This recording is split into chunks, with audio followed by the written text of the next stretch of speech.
Bonjour à tous. Dans ma dernière vidéo, je vais vous parler du domaine maritime français et vous expliquer en gros pourquoi est-ce qu'on peut considérer que la France est une puissance maritime mondiale qui compte sur l'échiquier mondial. Aujourd'hui, je vais vous parler d'un sujet connexe qui peut être que l'on peut relier un petit peu à tout ça, à savoir le monde polaire. Parce que la France est aussi une puissance polaire. Alors, oui, la France n'a pas de terre et n'a pas de possession dans le monde, ce qu'on appelle communément le monde polaire, donc l'Arctique et l'Antarctique. En fait, petite parenthèse, si elle a une possession en Antarctique, donc la Terre Adélie, mais on va y revenir plus tard. L'Antarctique est un territoire un petit peu neutre en termes de droit international, donc c'est un petit peu plus compliqué que ça. Mais en tout cas, dans l'Arctique, qui est une partie du monde où peuvent s'exercer la souveraineté des pays comme ailleurs. La France, en fait, n'y a jamais été présente territorialement, mais il a toujours été très présente scientifiquement et diplomatiquement. Par exemple, la France est membre observateur du Conseil de l'Arctique, et ça depuis de nombreuses années. Alors elle est membre observateur, mais au sein d'un conseil qui compte justement plein d'autres, qui compte des pays qui, eux, sont présents territorialement en Arctique, comme les États-Unis, qui sont présents grâce à l'Alaska, le Canada, la Russie, l'Islande, le Danemark, la Norvège. Puis la France donc la France a un intérêt et une présence diplomatique en Arctique, mais la France a aussi une présence scientifique en Arctique, et ça depuis de nombreuses années. Par exemple, elle est classée à la 9e place dans le classement des publications scientifiques des pays qui livrent le plus de publications scientifiques sur l'Arctique. Donc c'est quand même quelque chose de notoire qui n'est pas forcément anecdotique. Puis justement je dirais ce positionnement scientifique et ce leadership et ce focus scientifique que va avoir la France envers le monde polaire, l'Arctique, mais plus largement le monde polaire, puisque ça va être le cas aussi en Antarctique. C'est lié un petit peu à l'histoire, puisque la France a toujours été tournée vers les pôles. Il y a de nombreuses années, le célèbre navigateur Dumont d'Urville, qui a été l'un des premiers à découvrir les terres de l'Antarctique. Et puis, un petit plus récemment, nous avons Paul-Émile Victor, qui était un célèbre navigateur.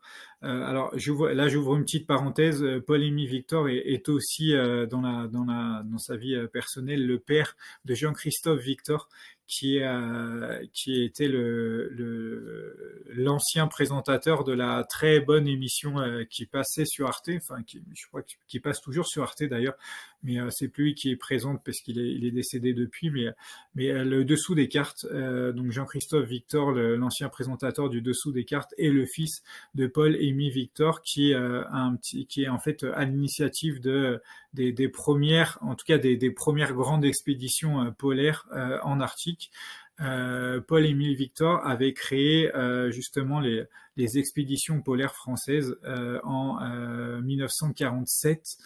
Et puis en 92, c'est devenu l'IPEV, l'Institut polaire Paul-Émile Victor, qui a été rebaptisé. L'Institut polaire a un petit peu changé de nom, s'est un peu restructuré, puis a un petit peu été rebaptisé aussi pour lui rendre hommage en son honneur. L'IPEV justement, pour pouvoir réaliser cette mission de recherche scientifique et d'exploration polaire, possède tout un arsenal de scientifiques qu'elle emploie. Elle travaille beaucoup aussi avec l'IFREMER, qui est l'Institut français de recherche et d'exploration de la mer, dont je vous ai parlé dans ma précédente vidéo. L'IPEV et l'IFREMER sont deux instituts publics français, mais qui travaillent quand même main dans la main. l'IPEV, excusez-moi, possède plusieurs stations scientifiques. Donc il y en a deux qui vont être en Arctique. Il va y avoir la station Avipev qui est sur l'île de Spitsberg, qui est une île norvégienne près du pôle, qui est co-gérée avec l'Allemagne, avec l'Institut polaire allemand. La France va avoir deux bâtiments dans cette station franco-allemande. Deux bâtiments appelés Charles Rabot et Jean Corbel. C'est deux explorateurs à qui on a donné le nom des bâtiments français au sein de ces stations franco-allemandes. Et puis, donc ça va être la station française en Arctique. La France a aussi deux stations en Antarctique, au pôle sud cette fois.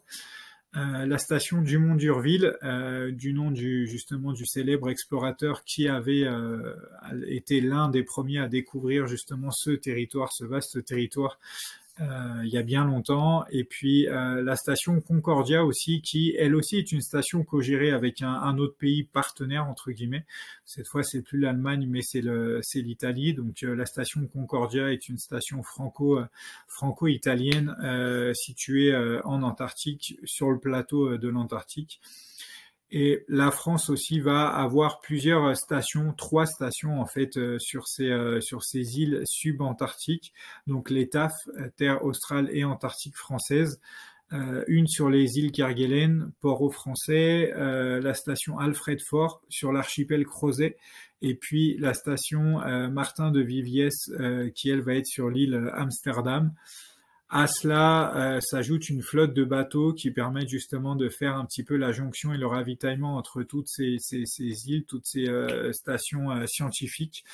Donc les plus connus sont le Marion Dufresne qui lui sert principalement à faire le ravitaillement entre les trois dernières bases qu'on vient de citer, qui sont situées dans les TAF. Donc au Kerguelen, aux îles Crozet et sur l'île Amsterdam. Et puis nous avons aussi l'Astrolabe qui va être lui un autre navire océanographique qui utilise l'IPEF pour ses missions, mais que va utiliser aussi de temps en temps l'Ifremer. Des fois, nous allons avoir des stations, des missions plutôt communes. D'ailleurs, l'Ifremer va aussi, ou peut en tout cas régulièrement envoyer des scientifiques sur les bases gérées de l'IPEF. On va avoir très souvent en fait des missions communes. Parce qu'il faut savoir que ces explorations-là, ces missions-là de recherche vont porter sur tout un tas de thématiques qui peuvent être assez larges. Ça peut aller de la glaciologie à l'océanographie, en passant par l'astronomie, par la biologie. Alors la biologie, ça va être l'étude de la faune, de la flore et aussi la biologie humaine.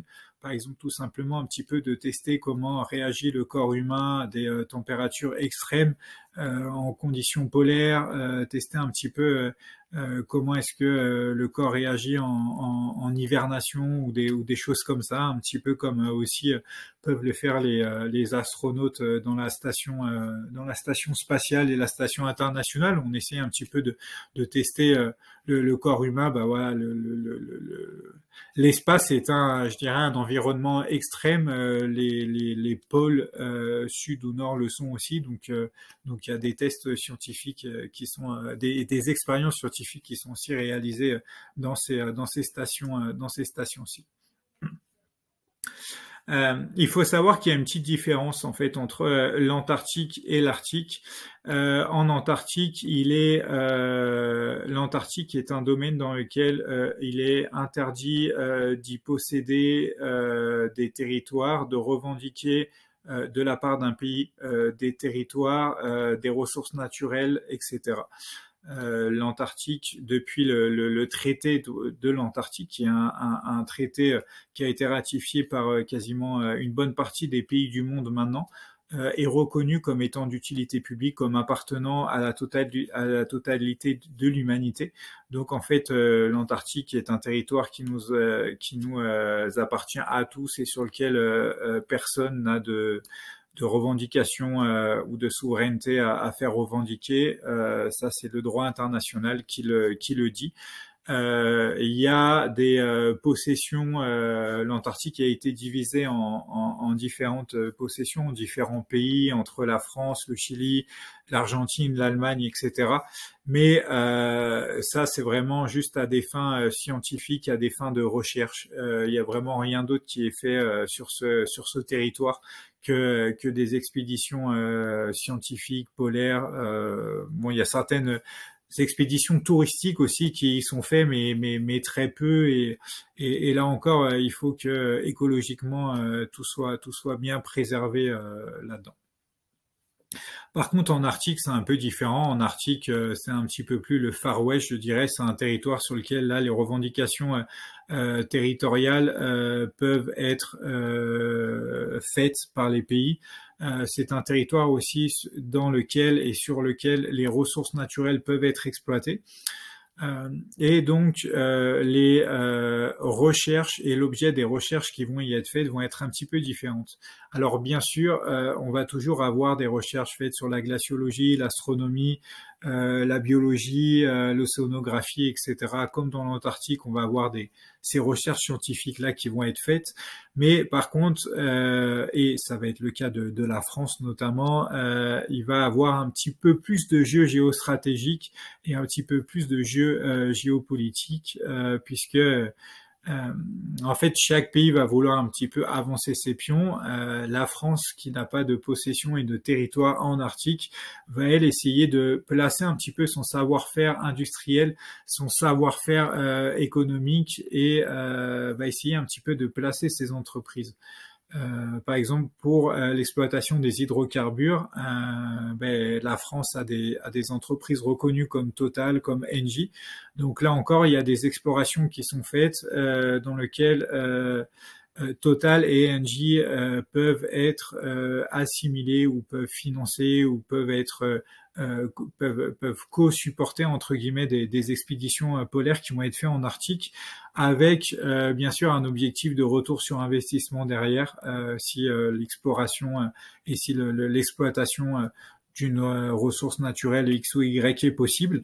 Ça va être le cas aussi pour les énergies renouvelables, notamment l'éolien offshore et le solaire, puisque l'Arctique est un territoire qui est très exposé au soleil, donc en termes de radiation solaire, c'est très intéressant si on veut mettre des panneaux solaires. Et justement, là encore une fois, la France a des arguments à faire valoir, avec notamment ces entreprises EDF Renouvelables et Engie.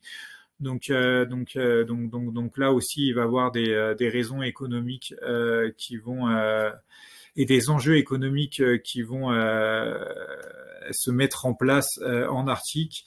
Et enfin, il faut savoir que la France est aussi pionnière dans tout ce qui va être technologie verte de stockage carbone, avec notamment des entreprises comme Air Liquide et Alstom. Donc voilà. Donc en fait, pour résumer, en Arctique, les recherches vont être un petit peu moins désintéressées qu'en Antarctique. Il va y avoir des recherches qui vont quand même porter sur des choses un petit peu plus industrielles, un petit peu plus économiques, où des grosses entreprises vont être impliquées dans ces recherches. Alors certaines vont aussi faire du mécénat, même si le mécénat, il y a toujours une petite idée de retour sur investissement derrière, ou au moins de marketing, c'est-à-dire de publicité. Mais enfin, tout ça pour dire que la France est vraiment un pays qui est tourné vers le pôle Nord et le pôle Sud, donc vers les deux pôles, qui via l'IPEF, donc son institut polaire, et à un degré moindre via l'IFREMER, entreprend beaucoup de choses, est vraiment présente à la fois en Arctique et en Antarctique, et s'impose un petit peu dans les tables autour de la table de négociation, quand il y a des choses à faire autour de ces parties du monde-là, comme notamment au sein du Conseil de l'Arctique. Donc géopolitiquement, on peut dire que la France a quand même une présence en Arctique, une présence en Antarctique, même si l'Antarctique c'est un petit peu en deçà parce qu'il y a moins d'enjeux, comme je vous expliquais tout à l'heure, géopolitiques. Mais voilà, la France est quand même un pays qu'on peut considérer comme tourné vers le monde polaire, vers en tout cas l'exploration polaire. Donc voilà, si vous voulez un petit peu plus loin, je vous recommande de regarder ma vidéo précédente qui portait justement sur ce que fait l'Ifremer, qui les deux sujets sont un petit peu connexes, mais sur ce que fait l'Ifremer et notamment la recherche scientifique, mais dans les mers, dans les océans, etc., et dans le domaine maritime. Et puis, si justement cette exploration, ce monde de l'exploration polaire vous intéresse et vous voulez un petit peu en savoir plus, et peut-être vous, par curiosité, vous imaginez en fait comment peuvent être ces bases scientifiques-là, eh ben, je vous conseille de lire La fin de leur monde, qui est mon dernier roman, qui est un roman d'espionnage dont le thème central, ça va être vraiment le réchauffement climatique et la géopolitique, la lutte géopolitique pour les énergies fossiles. Et dedans, vous aurez, entre suspense et rebondissement, vous aurez notamment l'occasion de visiter des deux stations scientifiques. Par ricochet, la station Avipev, donc en Arctique, et puis aussi la station la base scientifique de Port-au-Français, qui se situe dans les îles Kerguelen. L'intrigue commence là-bas, avec un meurtre qui se passe dans cette petite cabane que vous voyez ici là, qui se situe justement dans les îles Kerguelen. C'est une station sismologique maintenant, cette petite cabane rouge que vous voyez. Puis voilà, l'histoire s'ouvre sur un meurtre qui se passe là-bas, puis il va y avoir toute une intrigue qui va se tisser autour de ça, mais aussi autour d'autres, je dirais, disparitions inquiétantes. Donc, si vous aimez les polars et que en même temps le sujet de l'exploration polaire a un petit peu suscité votre curiosité, j'ai aucun doute que vous allez aimer ce livre. Donc rejoignez un petit peu ce Gorfous auteur chez lui, il vous fera découvrir son monde. Donc voilà, je vais mettre le lien en description de cette vidéo pour les intéressés.